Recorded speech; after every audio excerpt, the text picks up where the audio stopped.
Hey, gun people. Man, I gotta start this thing over because I just videotaped this tape here and I ran out of memory, so it stopped in the middle. So what we're going to talk about is, hey Loki, what are you doing? You're being a good little kitty. Yes, you are. We're going to talk about dispatching and calling 911. What is your responsibility when you call? What are you saying? Things that you should know. Now, the thing about when people call 911, which they may or may not know,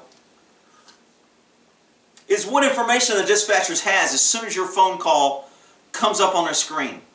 There's a thing called a resident history.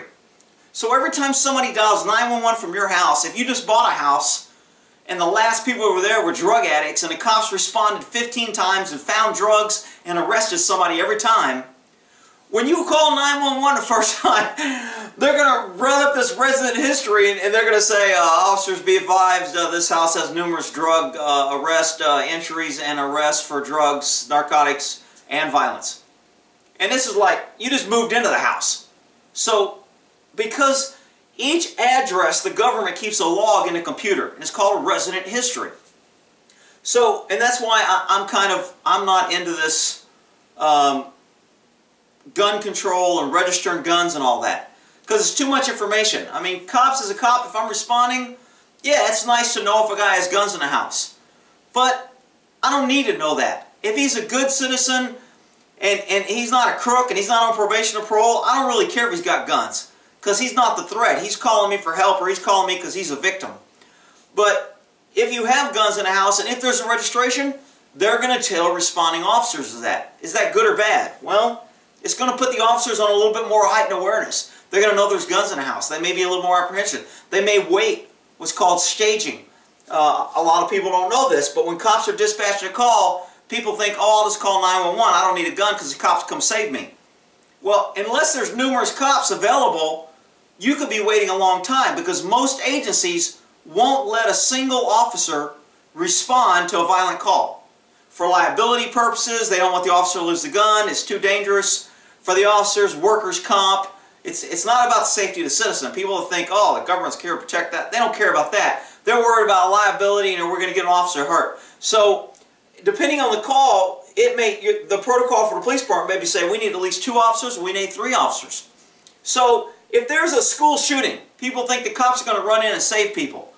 Most school shootings require a minimum of 3 officers, so an officer stages. So if there's shooting going on at a school and you're getting calls, people are getting killed, but the cops don't just rush in there to save you. They sit on the corner and they wait until they have 3 officers, they stage, and then all 3 officers go in.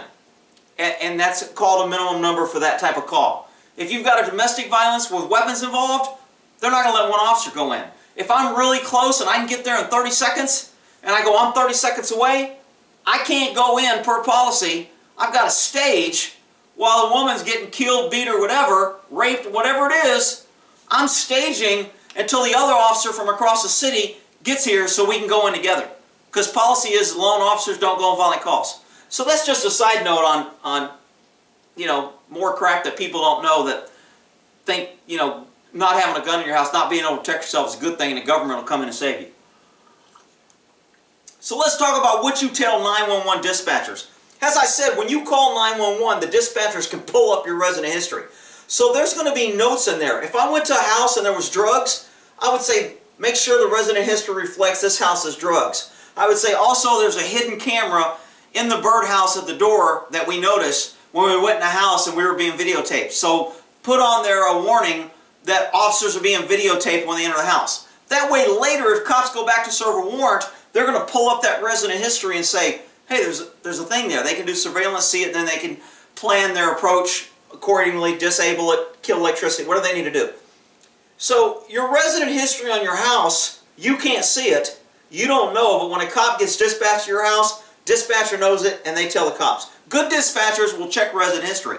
Some dispatchers won't unless the officer requests. So if I'm going to call a 911 hang-up, and that's all I have, I'm going to try and get more information. So I'm going to say, pull up the resident history, tell them what's going on there.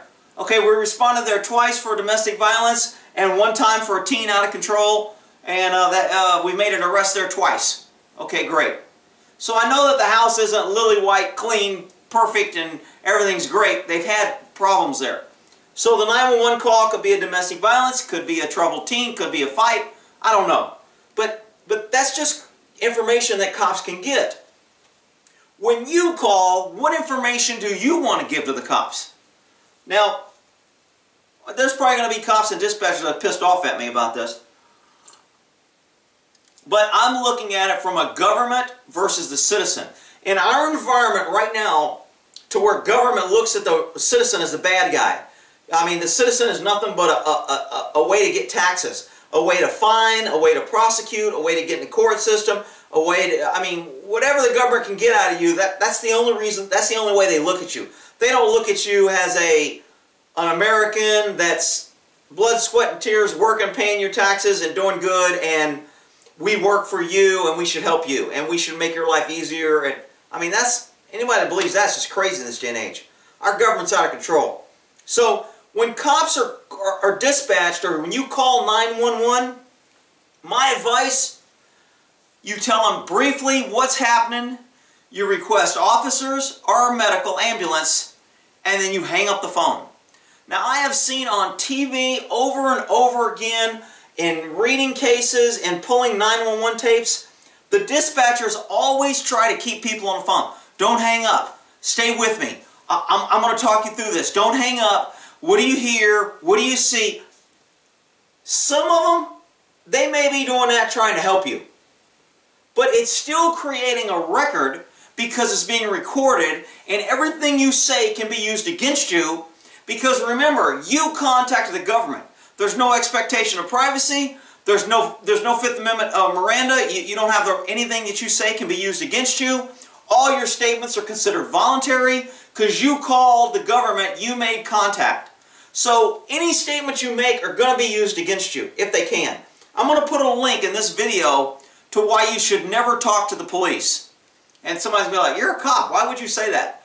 Because nothing good comes out of talking to cops. The only thing you do is say things that can be used against you. And this attorney explains this much better than me. There's a link to it on my webpage, but I'll put a link to this video on why you should never talk to the cops. And you should watch this video because it's very enlightening. This attorney gives some really good examples on how talking to the police ended up getting people charged, having to hire attorneys, and even getting convicted because they said the wrong thing and it was a mistake. So when you're on the 911 call, you're being recorded, it's voluntary, it can be used against you, and the longer you stay on, the more information you're given to the government that they can later twist, manipulate, change, didn't you mean, oh, you know, I mean, if you say, hey, I heard something outside, there's a guy, I think they're breaking in, I don't want to shoot him, but I will, I have a gun. They're going to say, okay, we got officers, what kind of gun? And they're going to try to get all information. And all you have to do is ask Louis, are you feel in fear of your life? You're like, no, I'm safe in my house, I got my gun, I'm not worried. And then the guy kicks the door in and you shoot him. You're screwed. Because in order to shoot and defend yourself, you've got to say you were in fear of your life. And now the dispatcher just got you, either intentionally or unintentionally, got you to say that you weren't scared because you had a gun and you were safe in your house. And now it's being recorded. And you made contact, so it can't be suppressed. So, I mean, talking to 911 is a bad thing once you say, hey, I got somebody breaking into my house, I need the cops here, hurry up, click. Now they're going to be trying to call you back, they're going to be trying to get more information, they're going to send officers. They don't know, so they're going to plan for the worst. But the longer you stay on there and start communicating with them, I think you're doing yourself a disservice. Get on the phone, tell them what you need, and get off the phone. Remember, you're talking, even though you're talking to a nice lady, probably one of the dispatchers who's going to seem very helpful, who's going to want to ask you a lot of questions, who wants to do all, you know, all that may be true, but it's still going to be used against you if something goes down and it's bad. And you just don't want to give them that. I mean, any attorney, I've got what's called Law Shield here in Texas. So if I get in a shooting, I have free legal advice. If I have to shoot somebody, they give free protection for gun owners. You pay a yearly fee. I mean, when you go to their seminars and you get their information, don't talk to the cops. Give a minimal statement. Before you say anything, call us. Because as soon as you call them, they're going to say, On advice of counsel, I'm advising you not to make a statement or answer any questions. And then you can go, hey, on advice of counsel, I was told not to answer questions or give you a statement.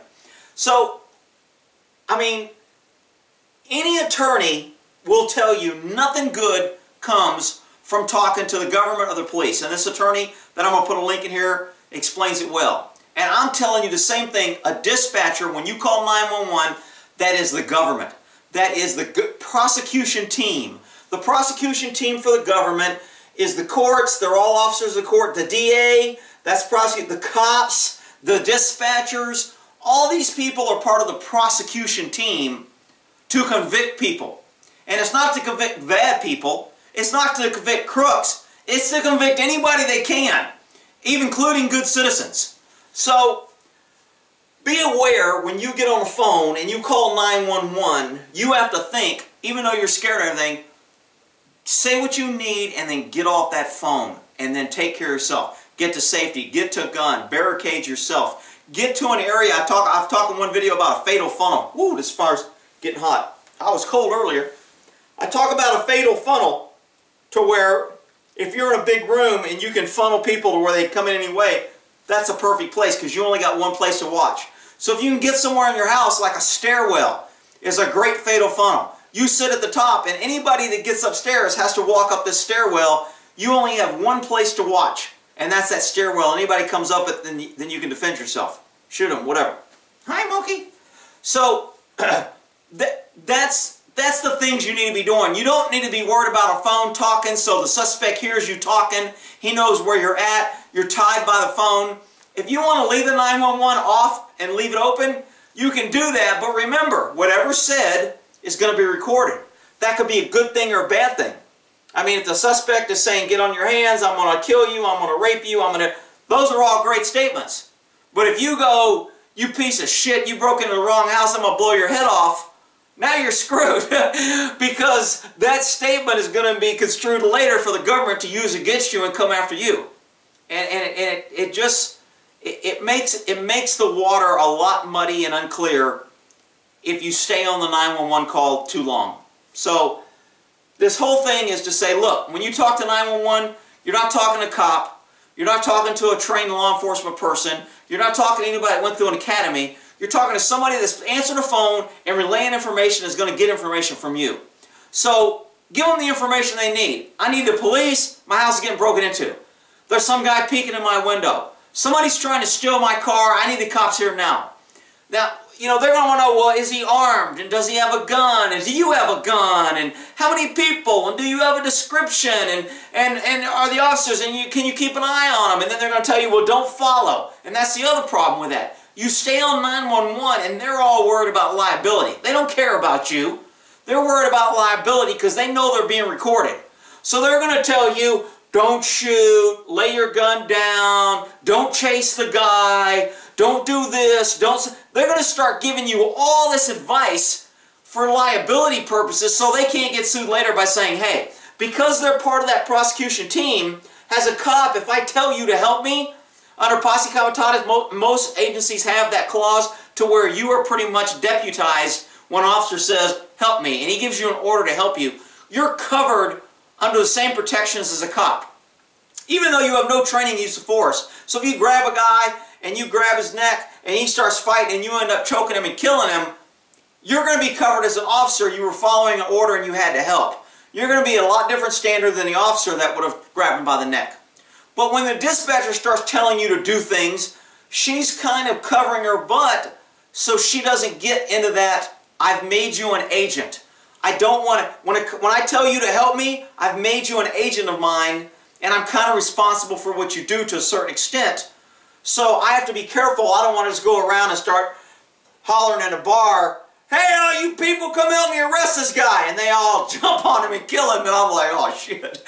So you don't really want to enact that a lot because you're kind of responsible. Dispatchers are worried about liability. They don't want to tell you to do the wrong thing. They don't want to tell you to shoot. They don't want to tell you to defend yourself. They don't want to tell you that. I mean, granted, they can give you some good information. They may be able to tell you, hey, I know how to do CPR. Put the person here, lift their legs, lay their hair, clear their airway. They may go through some first aid steps with you if somebody's down. That's probably a different situation. I'm talking about a situation where you might have to use force and defend yourself. Get off that phone. I don't want them hearing what's going on. Now, if a guy's coming to my door and I'm not listening to them, and I know as a cop, I'm going to set up just like I do on the radio. I've done this before on the radio. If I thought I was going to shoot somebody before I was shooting them, I would start giving them warnings. He's failing to follow my warnings. He's keeping his hands in his pocket. He's refusing to show me his hands. He's still approaching me. He's at gunpoint. Get cover here. Get cover. I'm backed up. I can't leave. He's got me in a corner. I'm talking this through, so when I shoot him, I'm going to be able to say later, hey, you heard me on the radio. I had nowhere to go. He was approaching me. He was failing to comply. I was in fear of my life. All those things I'm getting out on the radio because I know the radio communication is being recorded. So, but I can key the mic and I can unkey the mic. On a phone, you really can't do that. So, if you're going to leave your phone off because you're going to say, hey, get out of here, I've got the cops on the line. If you come through that door, I'm in fear of my life and I'm going to shoot you. Don't make me shoot you. I don't want to shoot you. Do not come through that door. I'm scared. And then he kicks the door and then you shoot him. That's probably good statements. Those are probably good things that will help you. But anything that you say afterwards, oh my God, I know I shouldn't have shot. Oh no, I killed him. I can't believe I shot him. I shouldn't have shot him. I shot him twice and I should have only shot him once. Anything you say and that's recorded, you're in a bad situation. So that's my spiel on 911. I've been wanting to talk about this for a while. I got a few questions about it. Just kind of like, what should you tell dispatchers, or how much training do dispatchers? Questions to that effect. I figured I'd cover it all on 911 calls and just give you my take on it. And again, I'll answer questions in the comments. Whatever you want to comment about, I'll be happy to do that. But that's my take. Mokey, you're by that fire. We'll end that there.